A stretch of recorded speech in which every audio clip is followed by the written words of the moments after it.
सर्वभूतेषु भ्रान्तिरूपेण संस्थिता।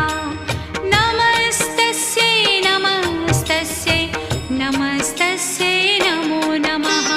चित्रूपेण या कृत्स्नम् एतद्व्याप्य स्थिता जगत्। नमस्तस्यै नमस्तस्यै नमस्तस्यै नमो नमः।